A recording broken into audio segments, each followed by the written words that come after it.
I dreamt about it since 2016. I'm the first representative of Siargao. We get discriminated because we're from Mindanao. It's a childhood dream to wear it once, and my God, it's such a huge blessing to be able to wear it twice. As a support system for our current queens. That's a lesson to all the local government units out there. If you have local talent, why don't you support them? Don't wait until a crown is on their head. Yeah, we're not just pretty things. Just because we look pretty, why do you have to think that it's heady? You know what I mean?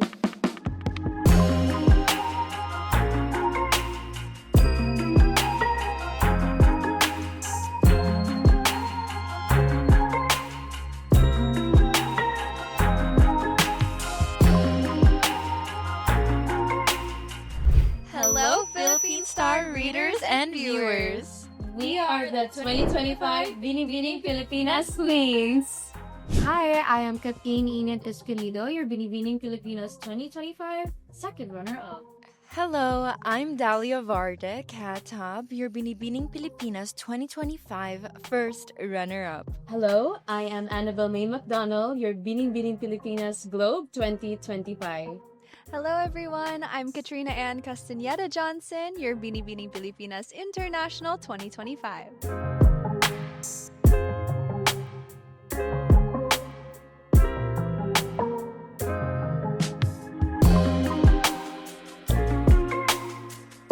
It's interesting that you compare it to the Olympics and stuff, because I do think that there is quite a bit of training that goes into, I guess, trying to perfect and polish the person that you are on stage. Of course, we have to think of, more than just diet and sleep. We have to make sure that we're nourishing our bodies, that we're in the best shape of our lives, pretty much. But at the same time, aside from physically, also making sure that we're mentally sharp. In terms of my game plan, I wanted to make sure that I didn't get burnt out by the end of it. Obviously, you want to put your best self forward every single day, and to do that every day for 2.5 months kind of takes a lot out of you, right? It is physically and mentally and emotionally taxing sometimes. So for me, it was making sure that every single day I was going in there pretty much as calm as I could be, really praying, lifting it up to God, just saying, you know what, this is the best of myself that I can offer. This is who I am as an individual, and like it or not, at the end of the day, that is who I am. And if it's for me, it's for me. And I think that was really what helped me throughout the past few months, was just knowing that I can't change myself. I wasn't going to change myself. I was just going to make sure that I was as prepared as I possibly could be at the time. And thankfully that paid off. Well, as for me, I'd have to agree with Katrina. I think preventing burnout towards the end is absolutely crucial to being in the best shape and mindset when the coronation night happens. So I think the game plan really is to don't sweat the small stuff. Don't stress yourself over every little thing, because it's like a course of 2 or 3 months. You won't be perfect every single day. Yeah. But as long as you get the job done when it matters, I think that's my approach to it.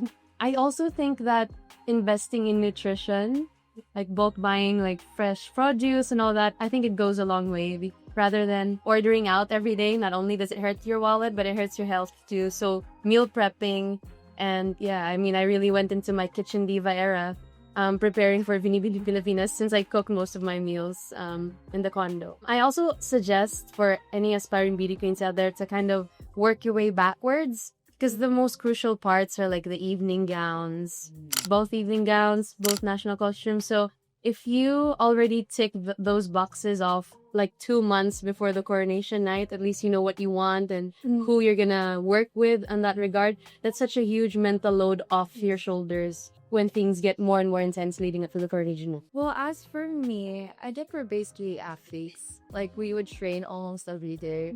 And for me, well, I trained even before Binibining Pilipinas around January. So every day, me and my coach, he would train Pasarela, Q&A. I really put myself and really focused on myself on those months, and all that exact date I wanted to enjoy, because like I've trained hard for this, and I wanted to enjoy and would remember that night as an amazing night. I didn't have much of a game plan. It's a little bit interesting. I love hearing questions like this because I get to hear it from the pros. It is my first pageant, so I wouldn't, looking back now, if I were to compare other people's game plans, not that comparing is good, don't ever compare, but just realistically, if I were to compare some of the best queens out there, their game plan versus mine, ooh, I could have changed a few things. I could have approach things differently at some points. Now I'm really starting to see how much of a strength it is for a pageant not to be your first. I went into Binibining Pilipinas with no prior experience, and so it was a bit stressful, but I'm glad things came out the way it did, because I'm learning so much along the way. I've learned so much throughout that experience, and I'm still learning, and I feel like that's the most valuable lesson out of pageantry, out of trying something for the first time, is that now maybe by the time I'm exploring different things, I could call myself a seasoned player. Because I'm not. Yes, a seasoned. Imagine, that's such a compliment. But nevertheless, a pat on the back for everything that I've stressed over, everything I've cried over, because mental health is very important, and sometimes it's okay not to be okay. So I guess that's how I would talk about my game plan.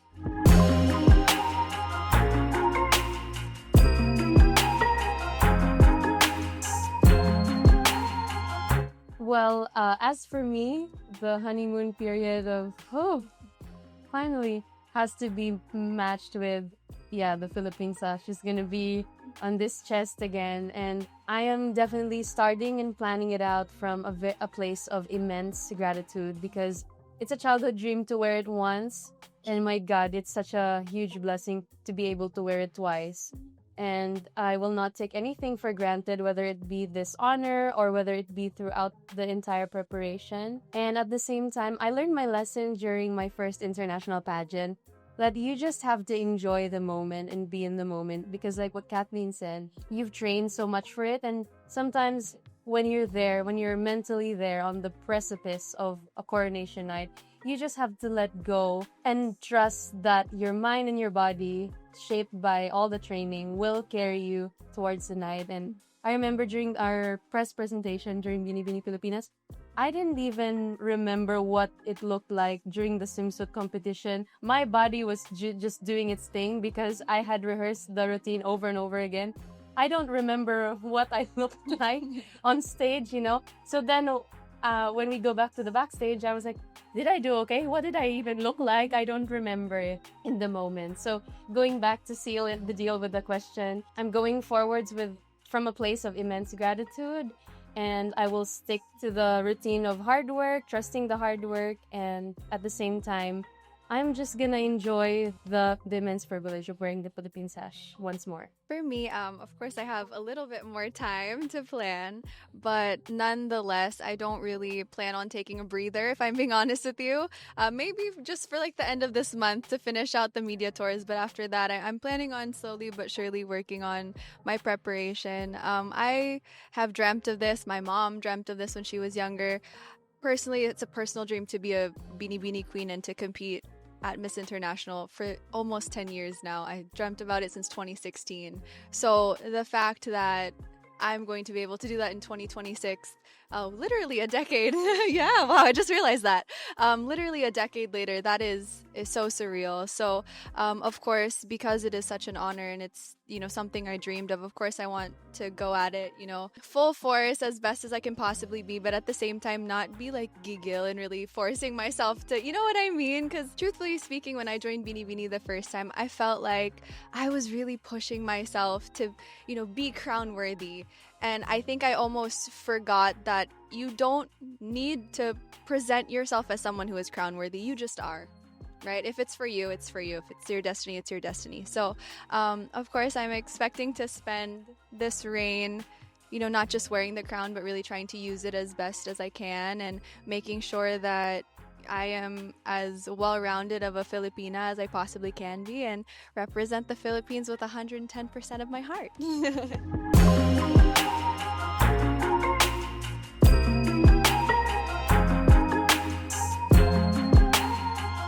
Actually, like thinking about that, like what if there's another crown, right? Like Dahlia should be ready. Both you. And yeah, me too. So we're gonna be ready for sure, if ever. But more on. Should I hide my water now? She joke lang. I completely agree, yes, because being a first runner up is still such a responsibility. While it is a blessing, I want to showcase hard work still at the same time, showcase the training that we are still going through. I'm sure there's going to be something that Binibini has for us, because Binibini is literally the organization to be in, and I'm so thankful to be a runner-up here out of anywhere else, because for a first-timer, having no experience, hearing stories, hearing what Ate Katrina just said, that you don't have to act a certain way you just are. And so I genuinely believe that we have our time. Me and Kai, we're going, and I know that Binibining Pilipinas will take such good care of us. So I'm just excited to go through the year as a runner-up, as a support system for our current queens. Yeah, because yes, Beanie. But can I just add, because I really loved what Katrina said, na you don't have to act like you're crown worthy, you just are. That's a lesson to all the local government units out there. If you have local talent, why don't you support them? Don't wait until a crown is on their head. You know what I mean? Don't let the congratulations be louder than the support. Yeah, lesson yan. Tara. Hindi naman ako nagpaparnik. I was supportive. But, Just I know general. some of my Bini girls who, all of the, experienced, yeah.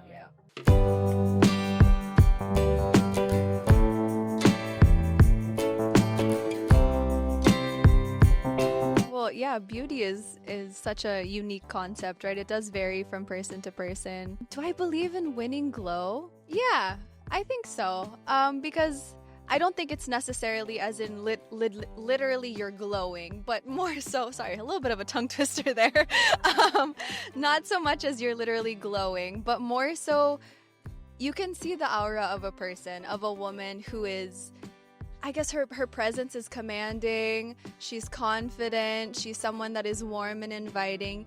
You can tell, not just on stage, but even when you interact with queens face to face. So I think you do see that sort of calm confidence in a woman who is, sure of what she's able to bring to the table and knows that she's going at it with good intentions. So I would say yes. I don't know exactly how you would achieve it aside from just making sure that you're as prepared as you can be and really trusting that, whatever happens is for you. But yeah, do you believe in winning glow? I believe in You do? glow. One girl is supposedly has or like some girls have when on the coronation night. And that's where like the dark horses come in, because sometimes they just glow. Katy Perry. Yeah. Some pageant history jargon for you, Dahlia, but Thank you. So long story short, I believe in winning glow, and that's exactly what I asked myself. How do I manufacture that? Or how do you get that balance somewhere? But because I've judged pageants, all over the Philippines. I've hosted all over the Philippines. I don't know, you can just tell, you can just tell. And I was like, God, if I can tell, how do I do that? How do I achieve it? So I think it comes with quiet confidence and just trusting the process. When you're not stressed, when you're not starving yourself to achieve some kind of unattainable beauty standard, when you're healthy, you glow from When you're happy. and when you're happy. Yeah. Yes, you can't gaslight yourself into happiness. You have to already know that you're already worth a crown to begin with. I think that it kind of just shines through. It's a mindset. The glow is both health and a mindset, I'd say.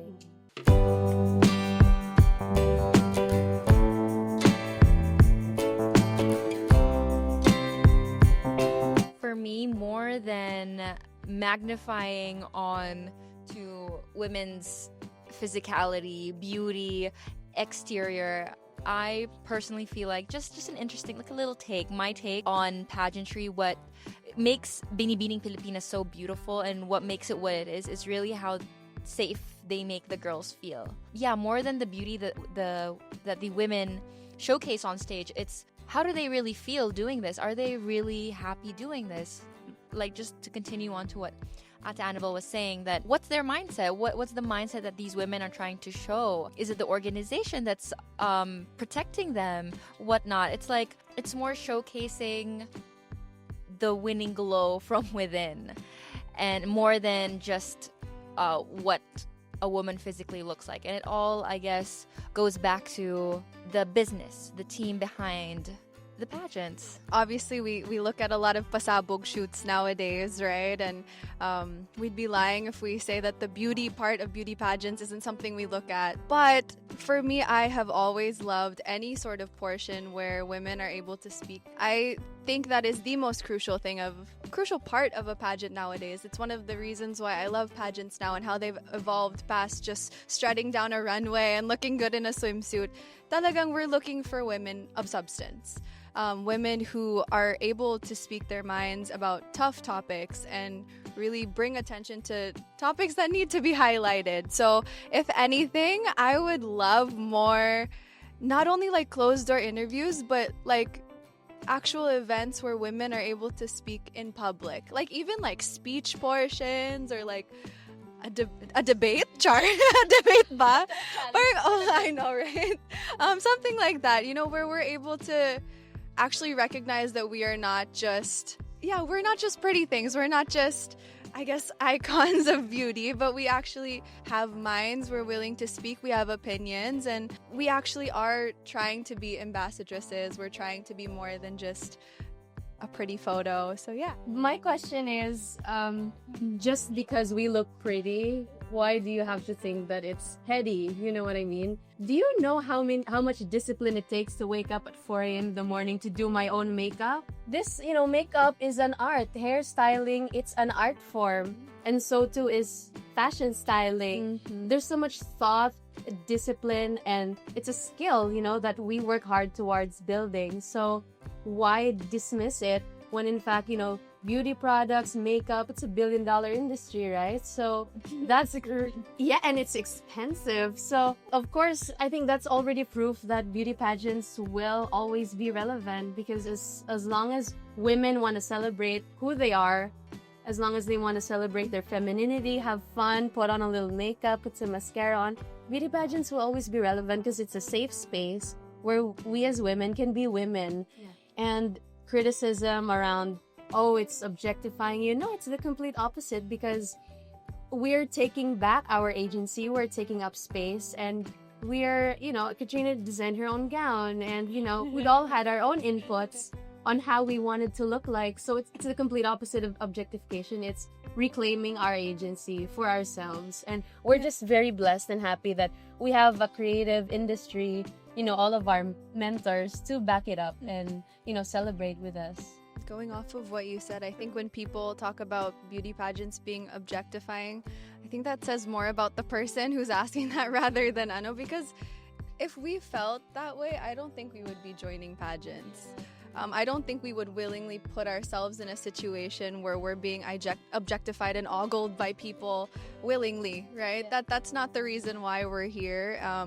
We're focused more so on showcasing beauty from the inside out, and pageants really are the venue where you can do that successfully, right? And then I really, really thank the organization, because they really prioritize the girls as well, like what we feel. And they always ask us about what we think about this or that. They asked us to try on our swimsuits, for example, for the prelims, for the coronation. They make us try on swimsuits. Feel comfortable. And which one do you like more? Is this It's showing too much? Are you guys comfortable on stage?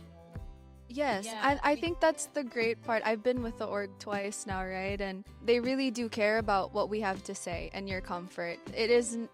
I have never felt even once where if I had voiced out my opinion or how I was feeling, that would be met with dismissiveness. It was always received very well. It was always like, okay, if that's the way you feel, let's look for a different option. Let's look for, you know what I mean, some sort of way where you feel safe, but you're also getting the best of both worlds. Yeah. So hands down, kudos to BPCI for sure. But that's not to say that there isn't a dark side to everything. Everything has its own little dark side. And so I think it's just a wake-up call that it's a wake-up call for local pageant producers, local beauty pageant directors to see women for who they are. And because I've had my fair share of local beauty pageants, right? And there was still a lot of thought. So I would never join local beauty pageants that had a reputation of being mean to girls or putting them into a situation where they had to wear something they weren't comfortable wearing. So I'm grateful naman, looking back on my local pageant days, I'm very grateful that I got to work with people who valued us as human beings.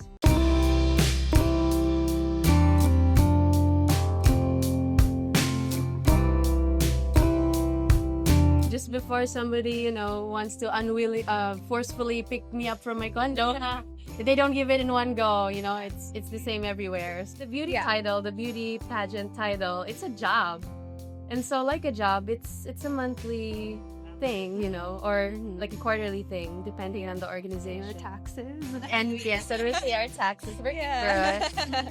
Yeah. Oh, I definitely put away most of it to invest. I haven't really made major investments because I've always focused on saving, especially, considering where I come from. Gold might be a very conservative investment. So, yeah, that's my plan. What I've been doing when it comes to like what I advocate for is I put aside a certain amount that I make each month. I have never been in contact with like public or private sector, so all of the outreach programs I do come from my own pocket talaga. So I am looking forward to putting aside a fraction of that to trying to do more, because again, I've always been in Mindanao, so I'm looking to hopefully expand to Luzon, Visayas, and Mindanao. So obviously that's gonna need more finances, and then at the same time, of course, I have to set aside a portion for my dogs and a portion for 2026 for Japan.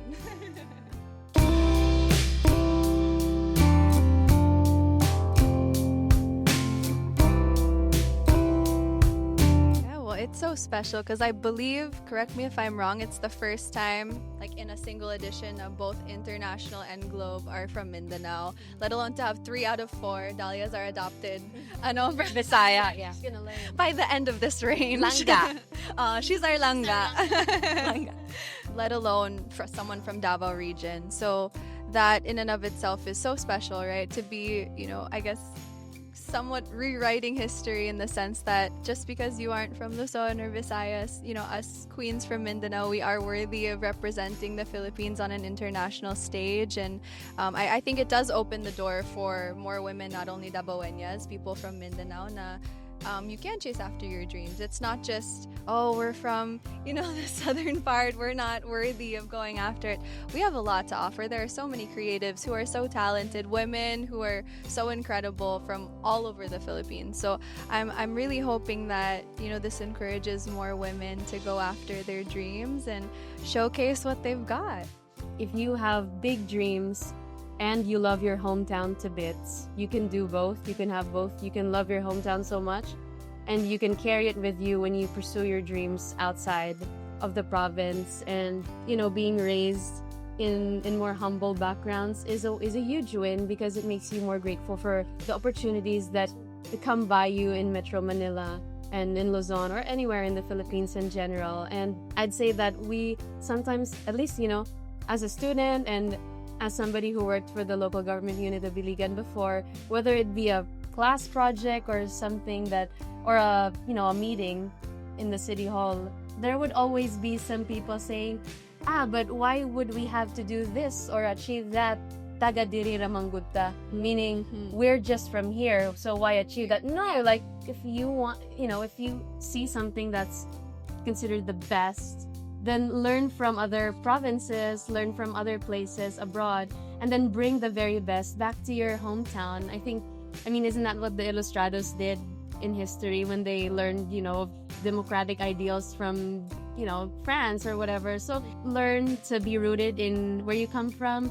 And then when you see something, bring it back to where you come from. Well, for me, since I'm the first girl who was the representative of Siargao, I'm very blessed and happy. They are here right now, and sometimes kasi we get discriminated because we're from Mindanao. We got, and we were really up here trying our best to achieve our dreams, and that just means that wherever you come from, we can really achieve your dreams.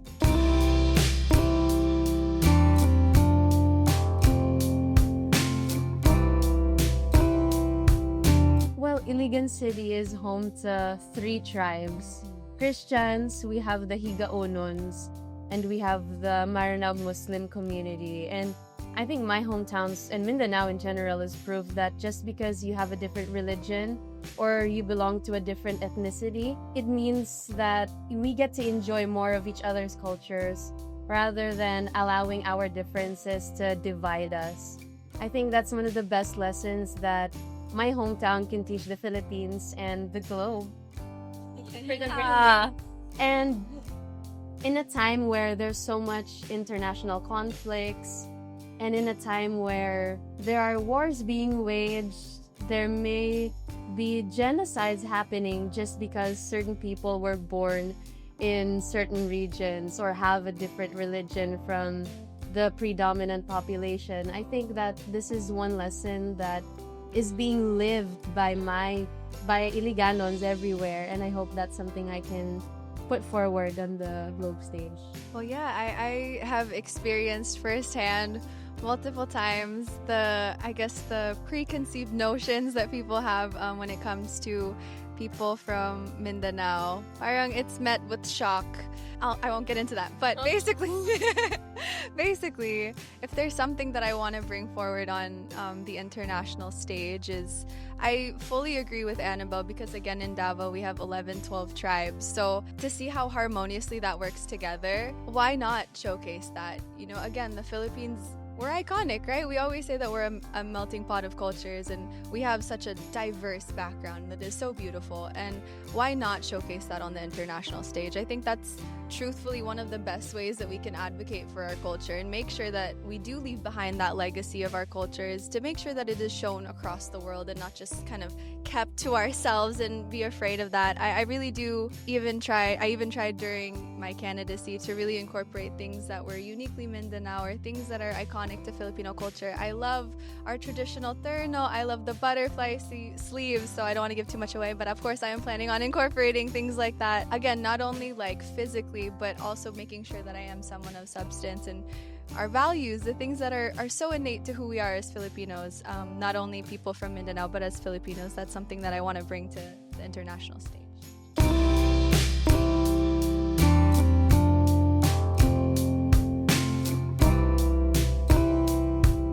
Before you go into anything, read the contract, take a photo of the contracts, and make sure that that you vet it and you won't be in a tight position, because especially local pageants, we're all just excited to be there, and then you just sign the contract. I would always take photos, and I still have the copies of the local pageant. Hey, you're ready to pull it out. Know your morals, know your values. I mean, not only if you're gonna join a pageant, but in any avenue, any industry that you're gonna enter into. Obviously, there are some newbies who go in there and they have no idea what they're signing themselves up for, right? And that's inevitable. There's gonna be one or two people out there who didn't know that that's what they were getting themselves into. So I think prioritizing your values, your morals as a human, I don't think there is really any sort of situation where you should give up your values for success. Success will find you. So yeah, making sure you're sticking to your moral compass and being a woman who can be an actual role model.